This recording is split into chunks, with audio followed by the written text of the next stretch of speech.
Olá pessoal, tudo bem? Eu sou Renata, PCNP de Educação Especial da Diretoria de Ensino Região de Birigui. Estou aqui mais uma vez. Hoje nós iremos falar sobre dificuldades de aprendizagem vezes deficiência intelectual. Essa formação acontecerá em ATPC de 17 a 20 de agosto. Os objetivos da nossa formação são promover a formação continuada dos nossos professores do atendimento educacional especializado, compreender e refletir sobre as legislações e marcos históricos importantes na educação especial e inclusiva, compreender a deficiência intelectual em si e as possibilidades de intervenção e apoios. O percurso formativo, nós teremos um vídeo de sensibilização, convivendo com as diferenças.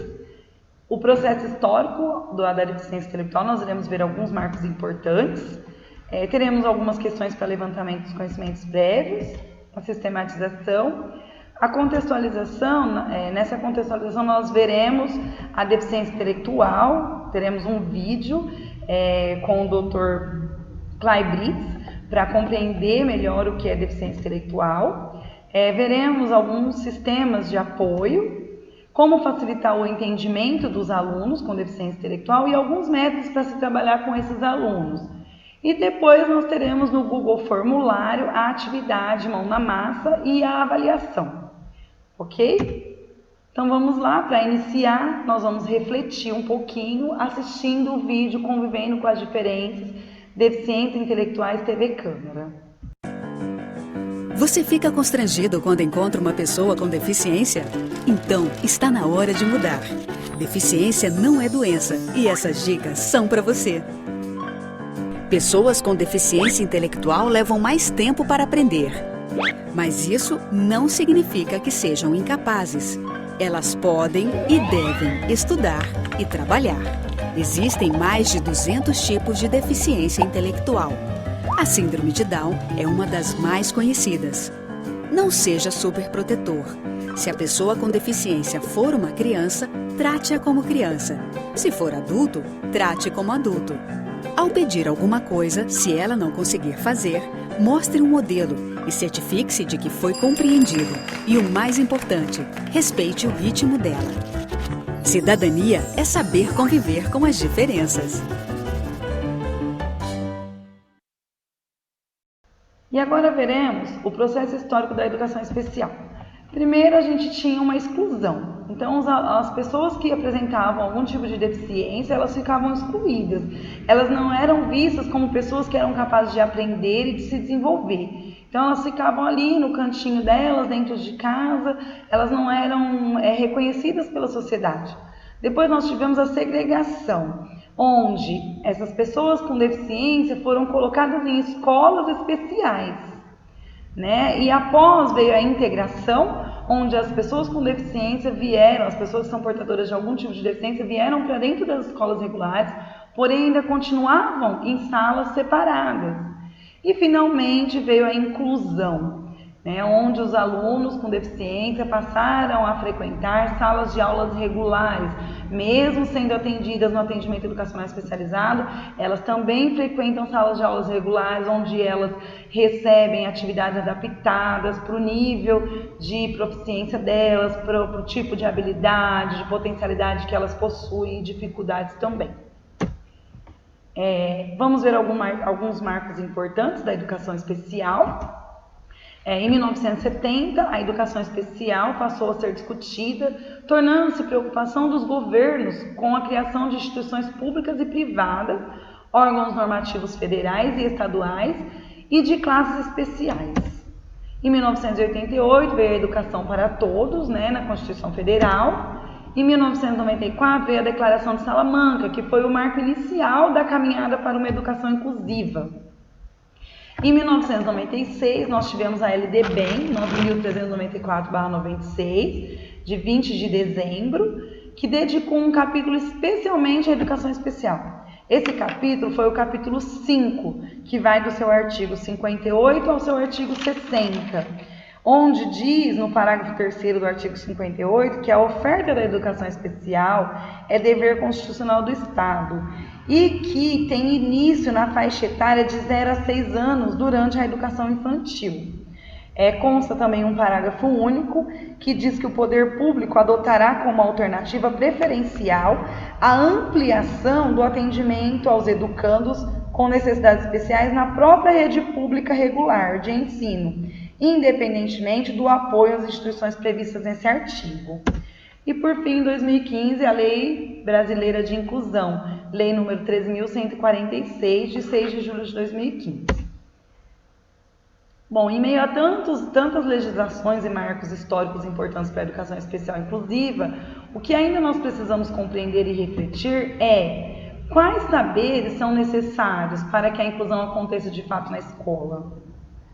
Eu peço para que vocês, professores, anotem e pensem e relatem essas questões, para que vocês venham a refletir e a colocar isso em prática no trabalho de vocês. Como esses indivíduos estão sendo incluídos? De que forma nós podemos contribuir para uma educação com equidade? Segundo Melasco, a inclusão pode ser compreendida como um processo em 3 níveis: a presença, a participação e a aquisição do conhecimento. A presença é o fato do aluno estar presente na escola. A participação é quando o aluno está presente e participando das atividades escolares.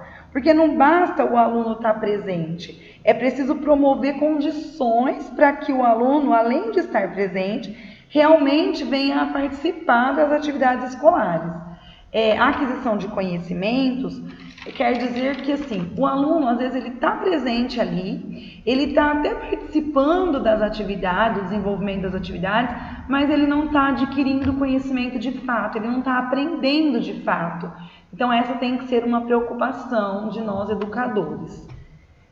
A inclusão, ela significa o aluno estar na escola, estar participando das atividades escolares, estar aprendendo e desenvolvendo as suas potencialidades.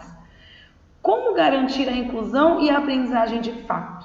Segue aqui um link, para vocês estarem acessando e estarem vendo, lendo e refletindo sobre esse tema, sobre essa questão, esse questionamento, Como garantir a inclusão e a aprendizagem de fato para os nossos alunos?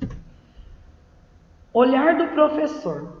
Bom, o professor ele precisa olhar para o aluno com deficiência, ele precisa identificar qual é a deficiência daquele aluno, então ele vai ser informado pela equipe gestora da sua escola que aquele aluno possui um laudo, naquele laudo vai constar qual é a deficiência daquele aluno e também ter acesso à avaliação pedagógica, que foi desenvolvida, que foi feita no início do ano pelo professor de atendimento educacional especializado, para que ele saiba qual é a deficiência do aluno, quais são as potencialidades, quais são as dificuldades desse aluno, e aí sim ele pensar em possibilidades de intervenção para esse aluno. O professor ele pode intervir, ele pode fazer a intervenção tanto na comunicação, como na adaptação do aluno, como na organização, no comportamento, na previsibilidade, na rotina do aluno. Bom, segundo a Associação Americana de Deficiência Mental e o Manual Diagnóstico e Estatístico de Transtornos Mentais, podemos definir deficiência mental como um estado de redução notável do funcionamento intelectual inferior à média. A média, no caso do QI, é de 70, Isso tudo, essa redução do QI junto com as limitações, ele tem que ser associado também com as limitações, pelo menos em 2 aspectos do funcionamento adaptativo. Esses funcionamentos adaptativos seriam de comunicação, cuidados pessoais, competências domésticas, habilidades sociais, utilização dos recursos comunitários, autonomia, saúde e segurança, aptidões escolares, lazer e trabalho.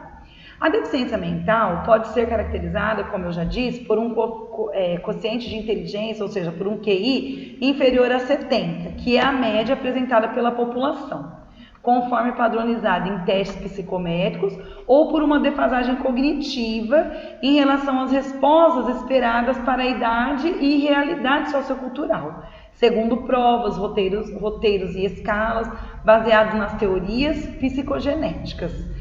Então, quando na escola, quando se detecta que o aluno está com alguma dificuldade, que aquele aluno poderia ter uma deficiência ali, de repente poderia ser um deficiente intelectual, são aplicados todos esses testes, né? Então, o professor ele começa a detectar, o profissional da educação, ele vai começar a detectar lá na educação infantil ainda, porque ele vai aplicando esses testes para ver, e aí ele começa a identificar que o aluno está com dificuldade de aprendizagem, ele está com dificuldade no funcionamento adaptativo dele, e aí esse aluno ele tem que ser encaminhado para um profissional. A deficiência intelectual ela é uma incapacidade caracterizada por limitações significativas, tanto no funcionamento intelectual, que é o raciocínio, o aprendizado, resolução de problemas, quanto no comportamento adaptativo, que cobre uma gama de habilidades sociais e práticas do dia a dia, como nós já vimos no slide anterior. Essa deficiência, ela geralmente é caracterizada, ela é percebida antes dos 18 anos, até antes da idade de 18 anos. A questão em si, ou seja, a deficiência intelectual, ela não deve se pautar pela suposição, como eu já falei, mas pela certeza de um diagnóstico que seja certificado por um profissional da saúde. Então, tem que ser feito toda uma pesquisa ali, tem que ser passado pelos médicos, né, pelos profissionais que são responsáveis, os profissionais que são estudados, são capacitados para essa questão. E aí, por se tratar de uma limitação que atinge determinadas habilidades da pessoa, é sempre bom lembrar que os casos devem ser analisados de forma isolada, pelas peculiaridades que cada paciente tem. Então, nem todos os deficientes intelectuais, eles não são iguais, nem todos são iguais. Cada um tem a sua particularidade. Eu posso ter 2 alunos com deficiência intelectual que aprendem de forma diferente, que agem de forma diferente, que têm dificuldade em aspectos diferentes, certo?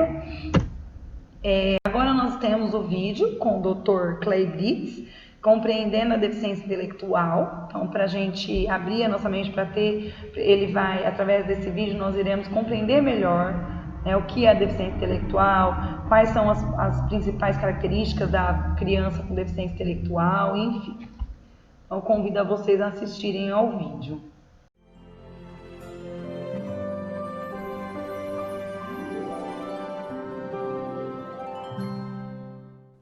Olá, eu sou o Dr. Clay Britz, neurologista infantil, cofundador da NeuroSaber, e vim aqui bater um papo nesse momento com você sobre um assunto muito importante.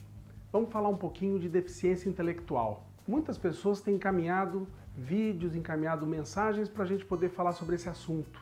E vamos conversar. A deficiência intelectual é um transtorno de desenvolvimento. Atinge em torno de 3 a 4% das crianças.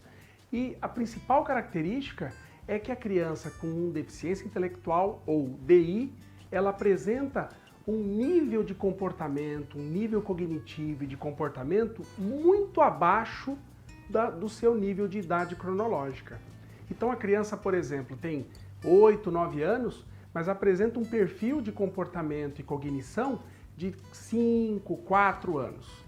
E isso chama muito a atenção de qualquer pessoa que está acostumado a trabalhar e também de conviver com essas crianças. O deficiente intelectual apresenta dificuldades de adaptação a qualquer ambiente, eles demoram muito mais para aprender o mesmo conteúdo, são extremamente ingênuos, não entendem muitas situações do cotidiano por não conseguirem compreender adequadamente sinais ou situações que já eram esperadas para a sua idade. Geralmente são crianças muito dependentes, necessitam frequentemente de um adulto ou de uma criança maior ou de uma criança que não tem deficiência intelectual para poder entender determinadas coisas. Tanto que elas costumam evitar determinadas atividades ou imitar atividades dos outros porque elas não conseguem elaborar e ter uma criatividade própria. O deficiente intelectual demora muito mais para se alfabetizar, demora mais para aprender os conteúdos da escola, ele costuma ser uma criança que tem muita dificuldade de interrelacionamento, porque eles não conseguem ter a mesma conversa, o mesmo papo, o mesmo nível de ideias e também de compreensão de jogos e de atividades para aquela idade que ele já está, mas que devido à sua condição, ele acaba tendo menos compreensão de tudo isso. Crianças com deficiência intelectual, jovens com deficiência intelectual têm mais risco de ter crises epiléticas, problemas severos de aprendizagem, dificuldades relacionadas como síndromes genéticas, e é muito importante que essa criança seja avaliada não só do ponto de vista pedagógico, psicológico, mas também do ponto de vista fonoaudiológico e médico, porque muitas vezes essas crianças podem ter outros transtornos e outras doenças que podem se associar a ela. Muito bem, gostou do nosso conteúdo? Entendeu? Então curta, compartilhe e comente. Um grande abraço! Agora nós vamos ver alguns sinais indicativos de deficiência intelectual. Há alguns sinais que podem indicar que algo não está dentro da normalidade. Por exemplo, a falta de interesse pelas atividades dadas em sala de aula, pouca interação com os seus colegas ou com os seus professores, dificuldade em coordenação motora grossa e fina, dificuldade para identificar letras, desenvolver a fala de maneira satisfatória, dificuldade de se adaptar aos mais variados ambientes, quando a criança perde ou ela esquece algo que já foi ensinado, então o professor ensinou um conteúdo, a criança demonstrou ter habilidade naquele conteúdo e depois ela esquece, né? Ela perde aquele conhecimento, pode ser um sinal. Entre outros sinais que podem estar sendo detectados. O sistema de apoio. Essa concepção de deficiência intelectual que nós vimos, além de envolver as dimensões, ela indica também o sistema de apoio necessário de acordo com as condições pessoais, as situações de vida, a faixa etária da pessoa com deficiência intelectual e variam em duração e intensidade. Esse apoio ele pode ser classificado em intermitente, que seria a curto prazo, né? Nem sempre a criança ou o aluno ele necessita da intervenção. Às vezes o professor não vai precisar intervir, ele vai desenvolver aquela atividade que foi proposta a ele sozinho, naturalmente, e às vezes o professor precisa estar fazendo as devidas intervenções. O limitado, que seria a longo prazo, então o professor ele tem sempre que estar ali durante as atividades, oferecendo o atendimento, intervindo, né? De repente ele faz a intervenção no início, o aluno consegue terminar de desenvolver, de repente ele tem que fazer a intervenção na atividade toda.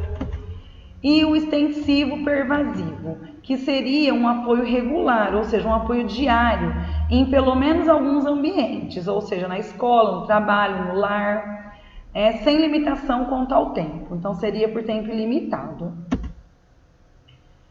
O que fazer para facilitar o entendimento dos alunos?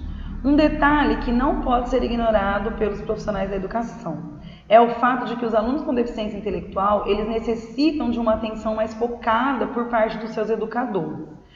A forma de falar, de expor algumas situações, a forma de apresentar um conteúdo, uma atividade para o seu aluno, né, uma tarefa ou mesmo uma brincadeira.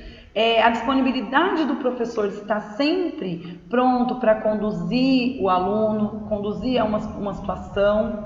Tudo isso vai ser refletido no resultado final que o educador vai ter com esse aluno. Em outras palavras, as orientações dadas pelos educadores, elas tendem a refletir muito no desempenho dos estudantes com deficiência intelectual.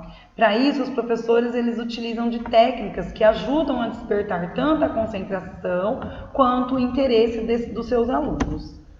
Então, aqui nós vamos ver algumas dicas, algumas técnicas, alguns métodos para ser trabalhado com alunos com deficiência intelectual, que quando são ensinados a esses alunos e quando eles conseguem absorver o que foi ensinado, surte um efeito muito positivo, são muito importantes, são atividades simples, mas que têm um grande significado.